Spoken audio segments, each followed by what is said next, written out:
कालकाती की एक संकरी गलियों वाली बस्ती में रहती थी रानी, एक साधारण सी लड़की, जिसके मन में काली माँ के प्रति अगाध श्रद्धा थी। उसके माता पिता गरीब थे, मुश्किल से ही घर का चूल्हा जलता था। परंतु रानी के मन में कभी भी गरीबी का साया नहीं पड़ा। उसके लिए काली माँ ही सब कुछ थी। रानी का दिन प्रातःकाल काली माँ की पूजा अर्चना से शुरू होता था। वह नदी में स्नान करके भक्ति गीत गाती हुई मंदिर पहुंच जाती। घंटों वह माँ का ध्यान करती। उसके बाद घर के काम काज में हाथ बटाती, लेकिन उसका मन हमेशा माँ में ही लीन रहता था। शाम होते ही वो पुनः मंदिर पहुंच जाती, दीप जलाकर आरती करती। उसके गीतों में एक ऐसी मधुरता होती जो लोगों को भाव विभोर कर देती। गांव वाले रानी को देखकर मुस्कुराते थे। कुछ उसे पागल समझते तो कुछ आदरणीय दृष्टि से देखते, लेकिन रानी को इन सब की परवाह नहीं थी। उसके लिए काली माँ ही सब कुछ थी। रानी की शादी की उम्र हो गई थी, लेकिन उनकी गरीबी के कारण कोई लड़का उनकी शादी के लिए तैयार नहीं होता था। रानी की माँ को इसकी चिंता सताती थी, लेकिन रानी को इस बात का कोई दुख नहीं था। उसका जीवन तो काली माँ की सेवा में ही समर्पित था। एक दिन एक साधु काली माँ के मंदिर आए।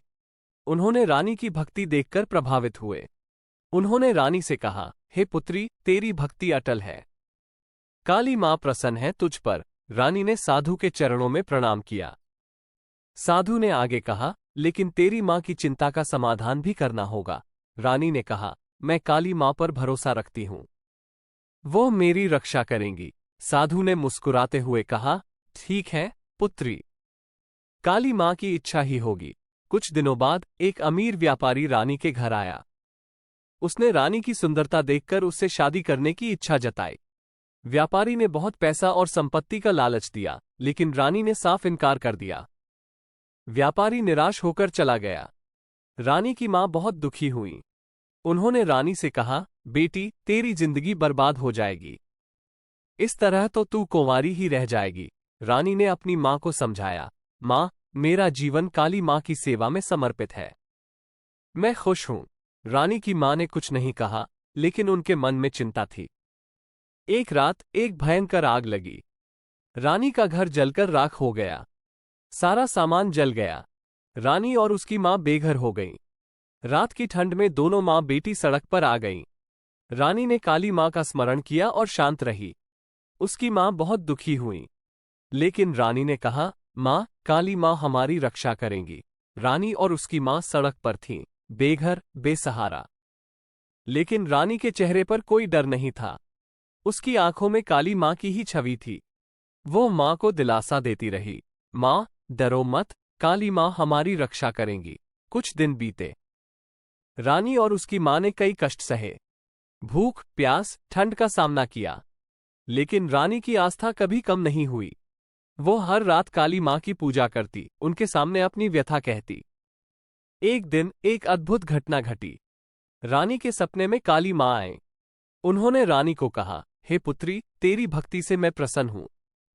एक खजाना तेरे लिए रखा है, उसे ढूंढ लेना। सपने से जागने के बाद रानी को विश्वास नहीं हुआ, लेकिन मां के कहने पर उन्होंने सपने के अनुसार एक स्थान की खोज शुरू की।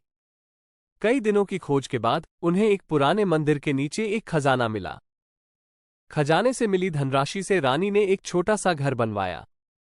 उनकी जिंदगी में थोड़ी सुकून आया, लेकिन रानी का मन अब भी काली माँ की सेवा में ही लगा था।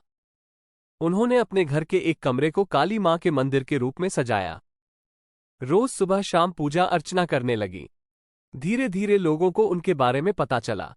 वे रानी की भक्ति से प्रभावित होकर उनके पास आने लगे। रानी ने लोगों को निस्वार्थ भाव से सेवा की।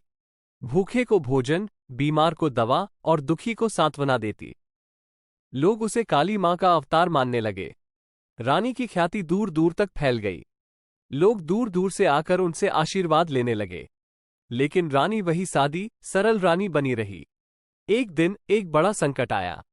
शहर में महामारी फैल गई। लोग मरने लगे।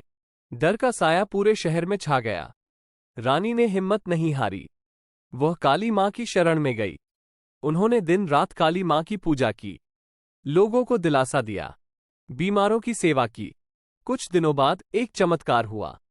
महामारी धीरे धीरे कम होने लगी। लोग मानने लगे कि काली मां की कृपा से ही यह संकट टला है। रानी की ख्याति और बढ़ गई। लोग उसे काली मां की जीवंत मूर्ति मानने लगे। लेकिन रानी हमेशा कहती थी, मैं तो सिर्फ एक साधिका हूं, काली मां की कृपा से ही सब कुछ संभव हुआ है। रानी की मां की उम्र हो गई थी। वो बीमार रहने लगी। रानी ने दिन रात उनकी सेवा की। लेकिन एक दिन उनकी मां का देहांत हो गया। रानी का दुख का ठिकाना नहीं था। लेकिन उन्होंने काली मां का स्मरण किया और धैर्य रखा। उन्होंने अपनी मां की अस्थियों को गंगा में विसर्जित किया और एक शमशान घाट बनवाया। रानी ने अपना पूरा जीवन काली मां की सेवा में लगा दिया। वो लोगों की सेवा करती रही, बीमारों की देखभाल करती रही।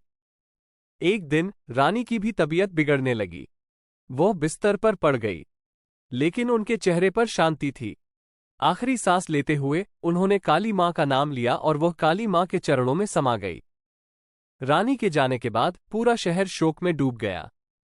लोग उनकी याद में मातम मनाने लगे। लेकिन रानी की आत्मा अमर हो गई थी।